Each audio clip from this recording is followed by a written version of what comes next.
Bonjour, merci de nous retrouver dans cette vidéo aujourd'hui. C'est vrai que ça fait longtemps qu'on n'a pas papoté, ça fait longtemps qu'on n'a pas échangé ensemble sur YouTube, mais on est là par la grâce à Dieu, par la grâce de Dieu, je vais dire. Alors aujourd'hui, je suis face à vous, car le sujet dont on va parler aujourd'hui, je l'ai vécu et j'ai eu beaucoup plus de difficultés. Je suis la seule dans le couple qui a vraiment rencontré des difficultés à ce niveau-là. On va parler d'amour de soi aujourd'hui. Sacré sujet, surtout dans la société dans laquelle nous vivons aujourd'hui. On voit bien que le plan du développement personnel, l'estime de soi, faire de soi une priorité avant de se mettre en couple, avant de s'engager. En soi, il n'y a vraiment rien de négatif dans le fond, c'est tout à fait positif. Mais moi, je veux plutôt vous apporter une approche biblique. Car bien évidemment, pour ceux qui ne connaissent pas, bienvenue, je m'appelle Audrey. Je tiens cette chaîne avec mon mari qui est derrière la caméra. Pour cette vidéo, nous reviendrons tous les deux avec d'autres vidéos qui vont suivre. Je m'appelle Audrey, mon mari s'appelle Élie. Nous sommes mariés depuis 2 ans maintenant et on a toujours voulu créer une plateforme qui permettrait de partager en toute bienveillance et en toute honnêteté, sans chichi, l'arrière-plan du mariage. Parce qu'on sait que le mariage, ce n'est pas seulement la robe et le costume et le gâteau avec une pâte à sucre, mais vraiment le mariage, il vient de Dieu. Donc il y a tout un process, il y a tout un cheminement, il y a tout un travail qui se fait derrière ce mariage, outre la préparation. Donc bienvenue. On parle de mariage, mais on parle aussi d'amour, on parle aussi de couple, on parle aussi de célibataire sur cette chaîne. Donc forcément, tu as forcément ta place sur cette chaîne. Donc bienvenue. Et aujourd'hui, comme je t'ai dit, je vais te parler d'amour et comment aimer autrement. Comme je l'ai dit tout à l'heure dans l'introduction, on est dans une ère qui propage, qui est en plein essor en tout ce qui concerne le développement personnel, te mettre en priorité, ne pas t'engager sans que tu t'aimes. Et comme je l'ai dit tout à l'heure, c'est tout à fait normal et heureusement qu'il y a ce genre de contenu. Mais aujourd'hui, on va plus parler vraiment de contexte biblique. Je ne vais pas te mentir, au début, avant de filmer cette vidéo, j'avais déjà toute une idée d'astuces bien écrit sur un bout de papier pour venir te parler aujourd'hui. Et je comptais axer cette vidéo sur comment s'aimer soi avant de s'aimer à deux. Et je parcourais un peu les versets de la Bible pour pouvoir me préparer. Et je suis tombée sur 1 Jean 4, versets 8 à 10. Tu le verras écrit sur la vidéo. Et ce qui m'a vraiment frappé dans ce verset, c'est l'amour désintéressé que Dieu exprimait. Et il nous dit aussi d'aimer les autres comme nous-mêmes. Et par cette phrase-là, je ne sais pas si tu seras d'accord avec moi, qu'est-ce que tu comprends? Aimer, Dieu nous appelle à nous aimer, certes, mais de manière raisonnable. Car quand nous regardons les commandements, les fruits de l'esprit, son caractère en lui-même, il y a plein de choix pour suivre Dieu. Il n'y a pas d'égoïsme, il n'y a pas de narcissisme, il n'y a pas... L'amour est plus trop tourné vers l'autre. C'est une chaîne, Dieu nous a créés, mais c'est une chaîne d'amour qu'il avait en tête de créer. Malheureusement, le péché a parfois pris le dessus, donc on a des déviances, mais l'idée de départ de Dieu était vraiment de créer cet amour agapé, cet amour désintéressé, cet amour tourné vers l'autre, et que ça se propage de génération en génération, et quand on le rencontre, waouh, qu'il soit fier de nous, quoi. Et je ne dis pas avant de rentrer dans un couple ou avant de rencontrer, de faire la rencontre de sa vie, il ne faut pas s'aimer. Mais comme j'en parlais tout à l'heure, il faut être raisonnable. Tout ce qui est excès mène au péché. On le sait tous. On va prendre un exemple. Vous allez faire de l'excès au niveau de la nourriture. Ça va mener au surpoids. Vous allez être addict au sucre, vous allez être en colère par la suite, vous allez être méchant par la suite, vous allez être, voilà, vous allez être aigri. Dans tous les cas, ça amène à quelque chose qui n'est pas forcément positif. Donc, je vais parler de la nourriture, c'est peut-être parce que j'ai faim. en ce moment, en vous parlant, mais c'est valable c'est valable pour tous les sujets. On peut l'appliquer à tout ce qui est excessif, tout ce qui est en surplus, va au-delà de nos nécessités, de nos besoins. Donc forcément, on n'a pas besoin d'en faire trop. Et ça va de soi aussi pour l'amour. Quand je parle d'amour, quand je parle d'aimer autrement, je parle comme aimer comme Dieu nous a dit d'aimer. Il y a un chant qui dit « Aimez-vous comme je vous ai aimé.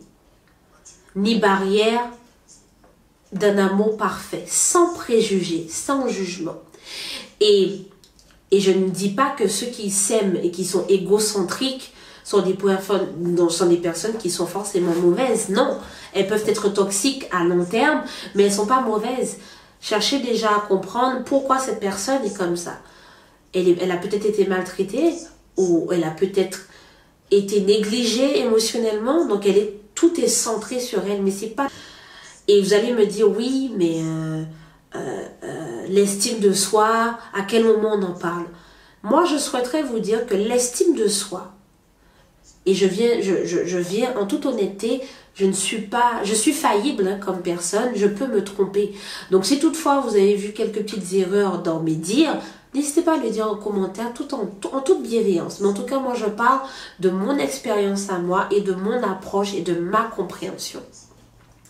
Et que Dieu me pardonne si je me trompe. Mais moi, dans l'estime de soi, j'entends, c'est vrai qu'on en parle beaucoup, mais ça ne s'arrête pas à accepter son poids, faire un masque à l'argile de temps en temps, manger sainement, faire du sport, ne pas avoir de relations sexuelles avant le mariage. Oui, tout ça c'est un beau package.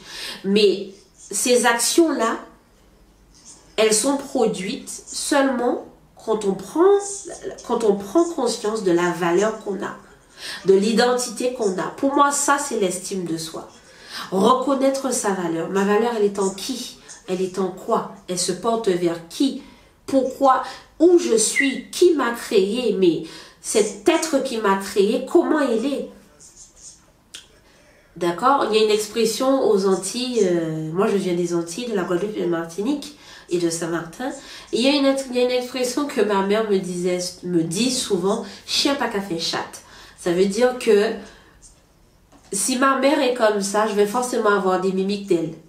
Mais si mon identité est en Christ et que je le crois et que je cherche chaque jour à le ressembler, forcément ces petites actions d'amour désintéressé vont se propager. Donc le but de cette vidéo est tout simplement pour vous dire, oui, aimez-vous.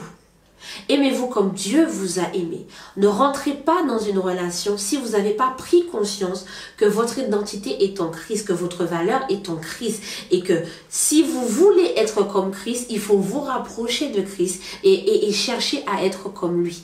Oui, je vous dirais, votre estime de soi,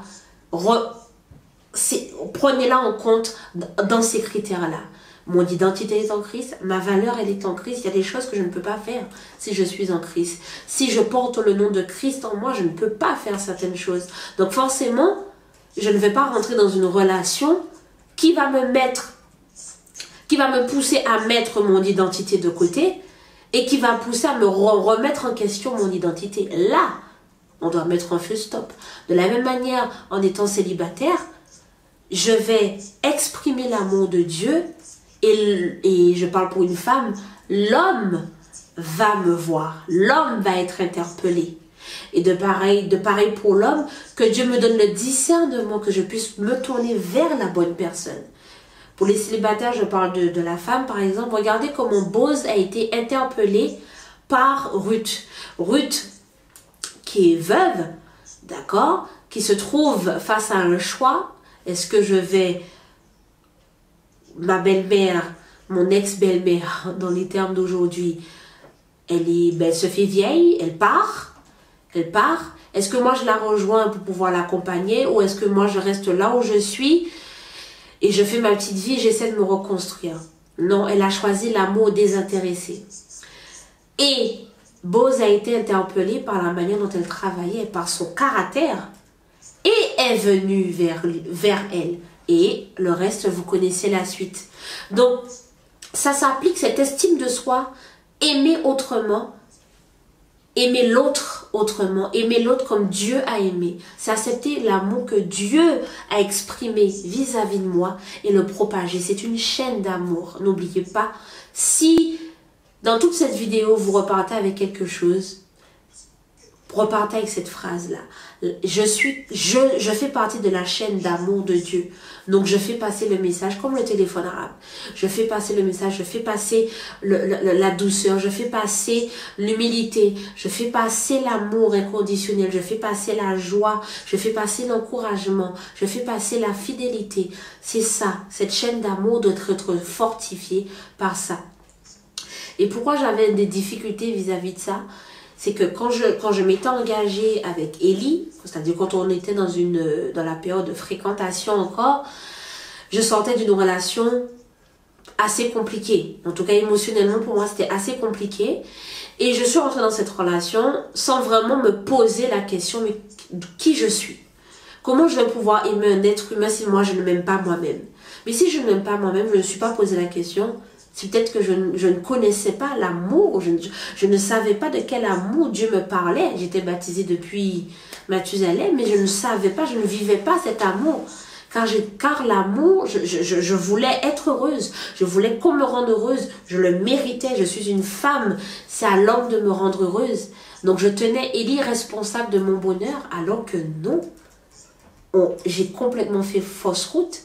Et avant de se marier, on est sortis 4 ans et demi ensemble. Mais pendant ces 3 ans et demi, le pauvre, il avait un poids.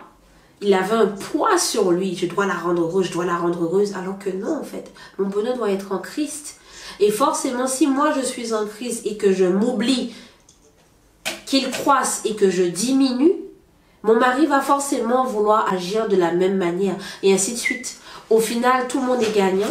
Tout le monde est aimé, tout le monde n'est pas négligé, personne n'est négligé et la chaîne elle suit. Donc c'est ça mon encouragement pour vous aujourd'hui. Je sais, c'est compliqué, je sais, la société veut qu'on se mette en premier, oui. Mais moi je vous encourage à mettre Dieu en premier. Et vous verrez, toutes les choses vont couler comme un long fleuve tranquille. Plus de bonheur qu'à recevoir, Dieu l'a pas écrit pour rien. Car évidemment, quand vous offrez un cadeau, vous êtes déjà excité que l'autre l'ouvre, que l'autre vous exprime son contentement. Pourquoi à votre avis?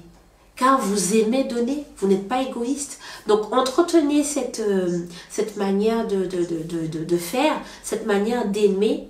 Et vous verrez qu'après, vous mettre en premier, être votre priorité, n'aura vraiment plus de sens. Car quand on met Dieu au centre de notre vie, célibataire ou pas, ou en couple, les choses suivent. Quand on est tourné vers l'autre, de manière raisonnable aussi. Je ne vous demande pas de ne pas payer votre loyer et d'offrir des cadeaux qui ne sont pas nécessaires à vos proches. Je ne vous demande pas de vous mettre en danger financièrement pour juste aimer. Non, dans l'amour, il y a la simplicité aussi. Soyez raisonnable dans tout. Ne soyez pas addict à l'autre. Tout est dans l'équilibre. Tout est dans l'intelligence. Et vous savez quoi, il y a une recette. Faites appel au Créateur. Il renouvelle votre pensée. C'est-à-dire que chaque jour, il vous attend pour renouveler votre pensée. C'est quand même pas mal d'avoir un Dieu si merveilleux à notre disposition. Donc, il nous donne des ressources. La Bible, profitez-en.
écrit